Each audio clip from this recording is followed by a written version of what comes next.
İnsan bir fayda vermeyen her topluluktan ayağa kalkıp gidebilmeli. Avusturyalı nihilist yazar, düşünür Thomas Bernhard'ın kendine ait olan bu söz, yazmış olduğu 5 bölümden oluşan otobiyografik eserinin ana düşüncesini oluşturur.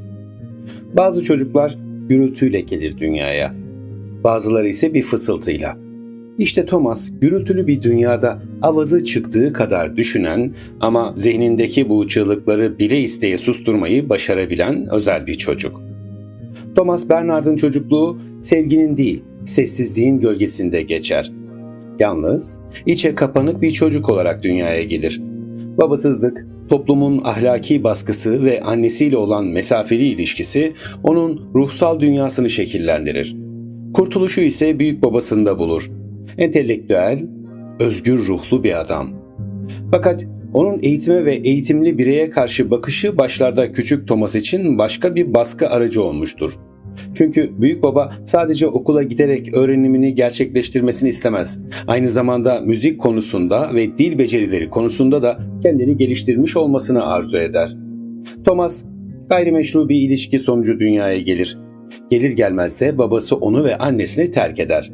Annesinin ruh hali de bu durumdan ciddi şekilde etkilenmiş olacak ki oğlunu yanında istemez. İşte Thomas Bernhard'ın hayatında çok büyük izler bırakacak büyük babası ile yaşantısı böylece başlamış olur. Bu sessiz ama başlarda mutlu çocuk okul hayatının başlaması ile gerçek hayatla tanışmak üzeredir. Bu öyle bir dönemdir ki Avusturya artık Hitler Almanyası'nın kontrolü altındadır. Yani küçük Thomas hiç istemese de o kahverengi üniformayı giyerek Nasyonal Sosyalist Parti'nin gençlik kollarına üye olmak zorunda kalır. Okulda yaşanan zorbalıklar, ideolojik öğretiler, her sabah okunan Hitler'e övgü dolu marşlar, öğretmenlerin öğrenciler üzerinde kurduğu faşist ve totaliter baskılar. Hepsine en azından kendi pesimist ve mutsuz hallerini diğerlerinden saklayarak belli bir süre katlanır. Bu katlanışın en büyük sebebi ise çok sevdiği büyük babasının arzularını yerine getirmektir. Neden diye sorar küçük Thomas. Neden bu insanlar sürekli bir yarış halinde? Neden kültür asimile edilirken spor müsabakaları gibi ya da atlar gibi en iyi olanı seçmenin derdindeler? Tüm bu sözde disiplin adı altında yaşatılan şeyler insanları baskı altına alarak onları istediği gibi yönetip yönlendirmek arzusu değil de nedir? Kısa zaman sonra Alman ordusu ve nasyonal sosyalist yönetim yara almaya başlar.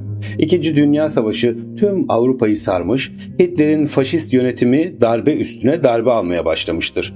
Artık Thomas'ın kaçması gereken başka bir şey de şehrin üzerine yağmur gibi yağdırılan bombalardır. Nihayet savaş sona erer. Fakat artık ne bir okul kalmıştır geriye ne de ders verecek bir öğretmen. Geriye kalan enkazlar, altlarında ölen insanlar, etrafa saçılan moloz yığınları, açlık, sefalet. Anlayacağınız savaş biter bitmesine ama geriye bıraktığı enkaz öyle kolay kolay kalkacak gibi değildir. Bir de insanların tutumları bu dönüşümün daha da zor olduğunu ortaya koyar. Zira Hitler anlayışı gitmiş, yerine Katolik kilisenin anlayışı ikame edilmiştir. Duvarlara asılan gamalı haçlar inmiş, yerine Katolik mezhebin haçı asılmıştır. Her sabah Hitler'i öven şarkılar gitmiş, yerine İsa Mesih ilahileri almıştır. Gençlik örgütünün katı gözetmenleri yerini kilisenin ve papazın yardımcılarına bırakmıştır. Anlayacağınız ideoloji değişmiş ama şiddet ve baskısı aynı şekilde devam etmiştir. Thomas'ın artık bir karar vermesi gerekmektedir. Ya okula devam edecek ve nefret ettiği Avusturya halkından herhangi birine dönüşecektir ya da yeni bir yol çizerek hayatının kontrolünü eline alacaktır. Ve Thomas bir karar verir. Yaşadıkları bölgenin tam tersi, daha varoş ve kaba insanların oturduğu başka bir semtte bir bakkal dükkanında iş bulur. Başta büyük babası olmak üzere herkes buna karşı çıksa da sonradan verdiği karara saygı duyarlar. Hem bir yandan annesinin yanına döndüğü için evde beslenmesi gereken bir boğaz eksilmiş olacaktır. Sonuçta annesi Thomas'ın velisi olan başka bir adamla birliktedir. Evde onlar ve üvey kardeşleriyle birlikte tam 9 kişi yaşamaktadır. Aslında Thomas için bu durum okulu bırakıp çalışmaya karar vermek değil, bilakis bir kaçış planıdır. Zaten o hep yalnızdır.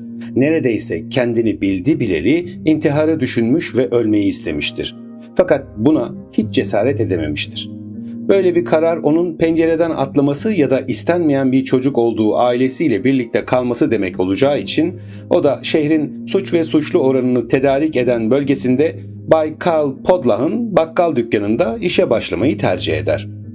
Başta işe ve ikamet eden insanına alışmakta zorlansa da zamanla hem yaptığı işe hem de insanlarına alışır. Hatta zamanla bundan zevk bile almaya başlar. Bir gün yine dükkana gelen patates çuvallarını kilere taşırken aşırı derecede yağmurda ıslanır. Eve döndüğünde acı bir haber onu beklemektedir.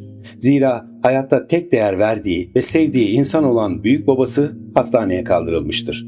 Bu haberle olduğu yere düşerek baygınlık geçirir. Ev ahalisi başta bunun bir gösteri olduğunu düşünse de takip eden günlerde Thomas tekrar bayılır ve bu kez ayıltamazlar. Thomas gözünü açtığında kendini öksüren, aksıran, çoğunluğu yaşlı insanların olduğu bir hastanede bulur. Sonradan buraya ölüm koğuşu adını verecektir. Zira burası akciğer hastalıkları yaşayan insanların son günlerini, hatta saatlerini geçirdikleri bir sanatoryumdur.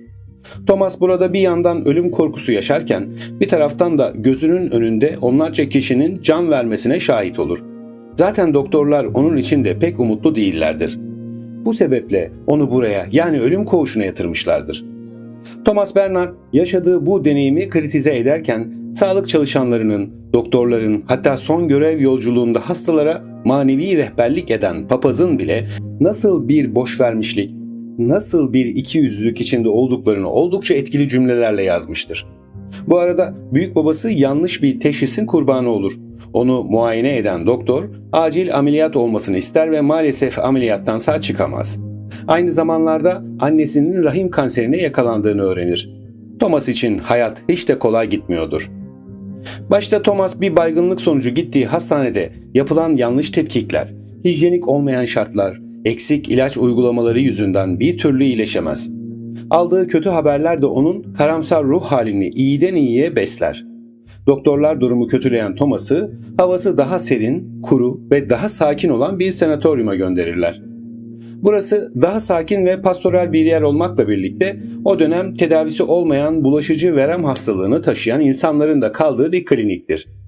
Bu sayede Thomas normalde iyileşecek bir hasta iken akciğerleri daha da hassaslaşır. Yine etrafında ölenler, pencereden görünen mezar taşları, hasta insanların ellerinde taşıdıkları ve içine tükürüp doldurdukları keseler, ilgili gibi görünen sağlık çalışanları ama gerçekte ertesi gün ölmesi beklenen hastalar. Anlayacağınız, bir hasta için olmaması gereken ne varsa her şey vardır bu ortamda. Thomas'ın bir karar daha vermesi gerekmektedir. Ya ölüme teslim olacak ya da ona fayda vermeyen bu yerden de ayağa kalkarak gitmesi gerekecektir. Ve kararını verir. Nefes almalıdır. Onu kurtaracak nefesi. Çünkü bir hastane yatağında ölümle koyun koyuna yatarken bile insanı asıl öldüren şey toplumun küflü nefesidir. Thomas Bernhard'ın otobiyografik eseri bir yaşamın kronolojik özeti değil, bir ruhun yavaş yavaş parçalanışı ve aynı anda yeniden inşasıdır. Bu kitaplar acıdan kaçmak için değil, bilakis acıyla yüzleşmek için yazılmıştır. Daha fazla okunması dileğiyle. Sağlıcakla kalın.